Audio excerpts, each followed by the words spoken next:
আসসালামু আলাইকুম। আমি মোবাইল রিপাই বিডি থেকে হাসান বলছি। আজকে আপনাদের সামনে আরো একটি ভিডিও নিয়ে আমরা হাজির হলাম। আশা করি সবাই ভালো আছেন। আমার হাতে যে ডিভাইসটি দেখতে পাচ্ছেন এটি হচ্ছে স্যামসাং গ্যালাক্সি S22। এই ফোনটির মূলত সমস্যা হচ্ছে এখানে একটি গ্রিন লাইন পড়ছে। এই যে দেখতে পাচ্ছেন আপনারা, স্যামসাং S22 একটা গ্রিন লাইন পড়েছে। তো আমরা আজকে এই S22 এর গ্রিন লাইন কীভাবে রিমুভ করব সেটা আপনাকে দেখাবো। আমাদের পিছনে যে মেশিনটি দেখতে পাচ্ছেন এটি হচ্ছে লেজার মেশিন বা গ্রিন লাইন ফিক্স মেশিন। আমরা এই মেশিন দ্বারাই কাজটা সম্পূর্ণ করব। পুরো ভিডিওর মধ্যে আমরা দেখাবো যে আসলে কীভাবে গ্রিন লাইনের সমাধান করে থাকি।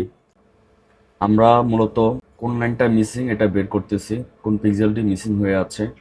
তো এই যে এখানে দেখতে পাচ্ছেন এই সবগুলো লাইনই কিন্তু ভালো আছে, ঠিক, কিন্তু এই যে আমরা বের করতে পেরেছি অলরেডি এই লাইনটা আমাদের মিসিং হয়ে আছে, ফল্ট হয়ে আছে। এটার কারণে গ্রিন লাইন এসেছে। তো আমরা এটাই রিমুভ করব। ওকে ওকে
এতক্ষণ আপনারা দেখতে পাচ্ছেন যে কিভাবে আমরা লাইন রিমুভের প্রসেস করে থাকি।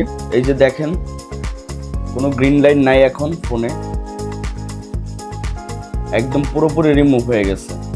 তো যাদের মোবাইলে গ্রিন লাইন নিয়ে সমস্যায় ভুগছেন তারা আমাদের সাথে খুব দ্রুত যোগাযোগ করুন। বেশি দিন হয়ে গেলে জিনিসটা কাজ করতে অনেক টাফ হয়ে যায়। যারা খুব দ্রুত নিয়ে আসবেন তাদের কাজের পারফরমেন্সটা তত ভালো হবে। আশা করি সবাই ভালো থাকবেন, সুস্থ থাকবেন। আসসালামু আলাইকুম।